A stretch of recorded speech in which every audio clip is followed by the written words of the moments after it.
everyone, I want to share my experience of what it was like to felt and travel, and hopefully this helps as a guide for anyone also wanting to do the same and give a bit of inspiration for what to take on your journeys.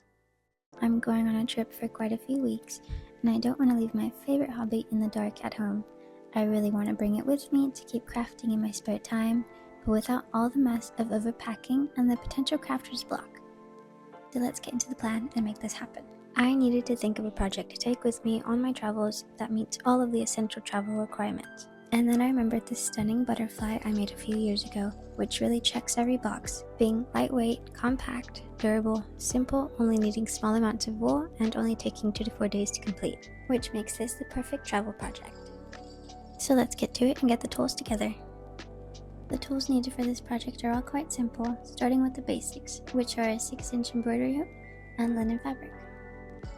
I've taken the embroidery hoop from the original butterfly because I want all my new projects to be roughly the same size, where the wings only touch the edges of the embroidery hoop. I won't fit a whole roll of fabric in my suitcase, so using the original butterfly as a template, I've cut pieces down just to have enough to fit in the embroidery hoop.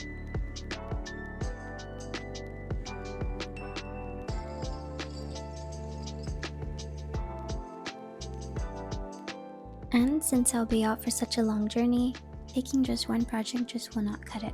So I thought I could plan out a few more projects to take with me so I'll never be bored. Which is honestly perfect because I have so much linen fabric that I haven't had much use for in a while. I've cut out 8 roughly similar pieces of fabric, which can only mean I'm planning on making 8 butterflies, which I know seems like a lot, but hopefully I'll be able to finish them all. And I know this seems like a lot of fabric to take with me, but for a mini travel kit, it's more about the size than the weight of a project.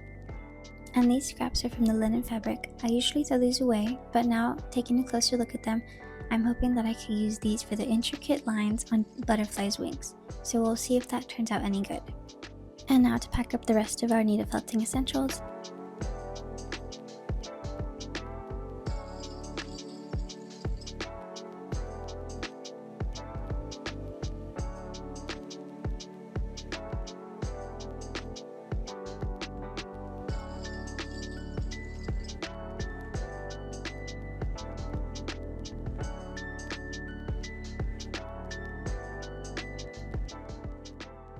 And a very needed tool for every felting artist, a needle holder.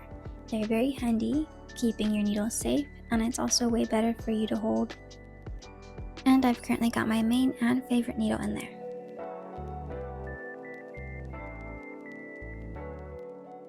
So far I've got the embroidery hoop, linen fabric, and all my needles packed and ready to go. And now all I need is my felting mat, and the most important part that we need left is the wool.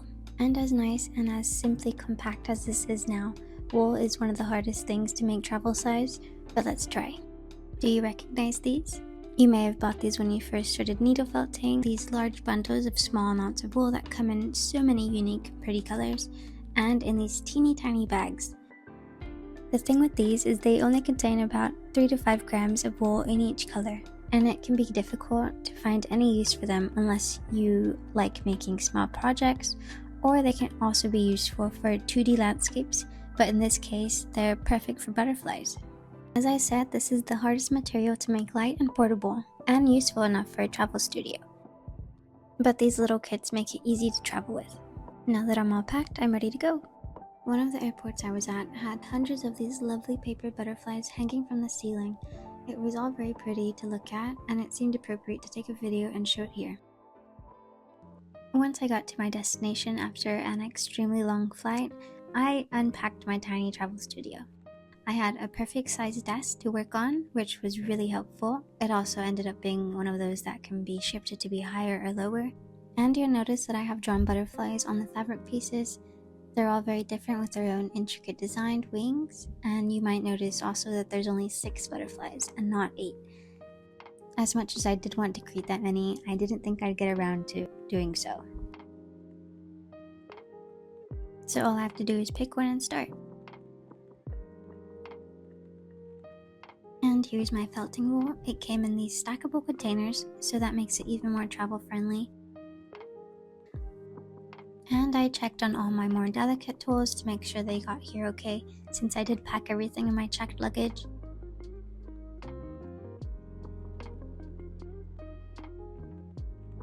I brought my laptop so that I can also do some editing, and these are just some extras that I brought with me.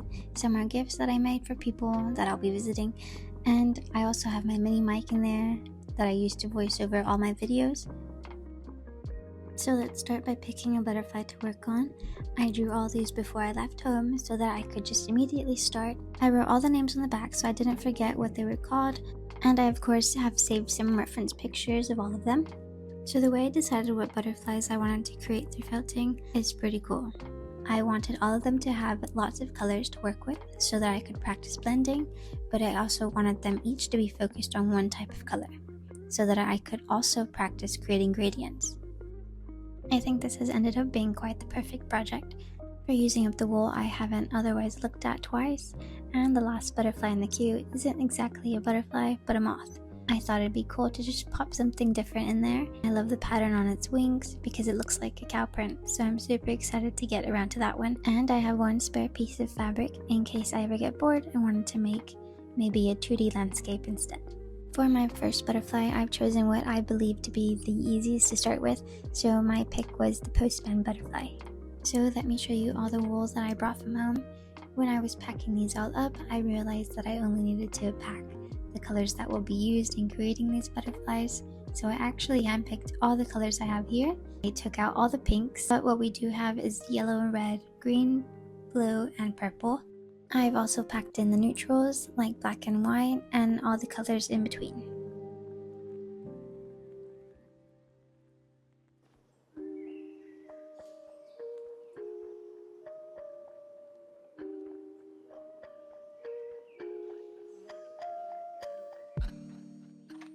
The colors I handpicked for this butterfly are 3 warm orange colors that I'll end up mixing together, 2 whites that are both quite cold, but one actually has a bit of shimmer to it that I think may look nice on the wings, and 4 different darker colors. I think 2 are black and 1 was brownish, and a blue that I'm hoping will work out to be a nice highlight, making it a total of 9 colors, but it's possible I won't use up everything.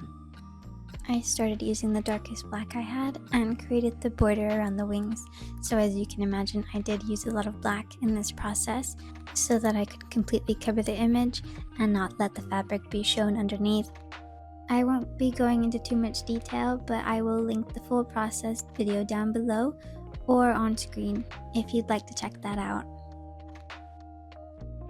I used a lot of white as well to start felting in the wings, which I wasn't too worried about running out since I brought quite a lot of white with me.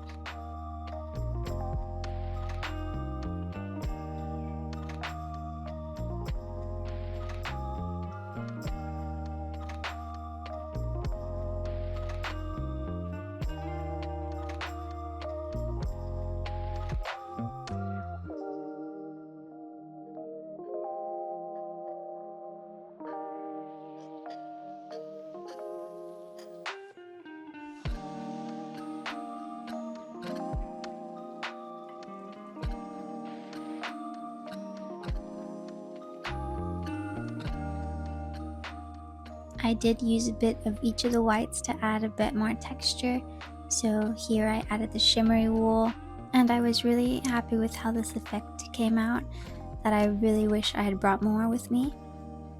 This is why it's so difficult to decide on what to pick and what to leave.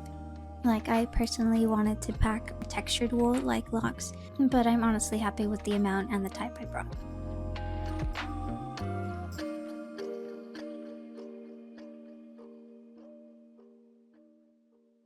Detailed drawings like this are a must, especially for projects like this. With tons of lines and small spaces, knowing when to felt may be awkward shapes without having to guess or estimate. In the case of not having the best lighting, sketching the picture out beforehand is a very good plan.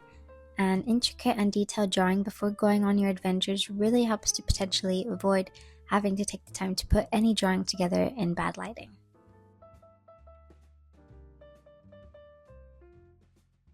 While creating the butterfly's intricate wings, I used more black by twisting thin wisps of wool and felting it down, And usually I'm able to capture the detail in doing small intricate things like this, but this is a problem I didn't prepare for. I didn't bring my phone holder for my usual overhead and close-up shots because it's a pretty bulky unit, so I created my own makeshift phone holder, or you could say GoPro, using a hair tie and a cap. So capturing and recording this whole video was very difficult because I was capturing all the shakiness, but this is more of a content creator problem, but I thought I'd voice it anyway. So side note for content creators to invest in a good tripod when you're traveling. When I got around to coloring in the inside of the butterfly, I used my 3 orange colors that I had handpicked. It turned into this really lovely color of bright orange, but the problem I had here was my lighting. Another small content creator issue. The room I was working in, unfortunately, had the most orange lighting possible, and as much as it's nice and relaxing, it wasn't good for recording, especially recording colors like these. So another note for me is to bring along my desk lamp, but in all fairness, I did think I'd have natural lighting on this trip. I used all the 3 colors mixed, and this gave me more to work with and helped the colors last longer on their own. This is the amount of wool that I've used so far. I don't know if you can tell, but it doesn't seem to have made a dent. And this is what the final piece looks like. It took me about 3 days to complete. I was felting every chance I got, which is probably how I was able to create it so quickly, because I was working on it every day for this video. But if I was doing this to pass the time and go at a relaxed pace, it could have taken me longer. I'm still happy with the amount of colors I brought. I was still able to capture the amount of detail and the amount of realism in this piece, even with a limited supply. I really enjoyed making this video. I learned a lot from this experience. It was my first time taking my craft with me on such a long ways away, and I've learned some things that I would have done differently, including what more I should have brought. In total, you can see together these are the colors that I actually used in this project, and surprisingly it wasn't too much. Since I still have all the colors to show, I used 7 colors in total. In the next part, I'll be continuing this collection of butterflies, but can you guess what butterfly I'll be felting next? Guess in the comments down below if you think it'll be butterfly 1, 2, 3, 4, or 5. And if this video was helpful to you in any way, please comment and subscribe for more. Thank you for watching.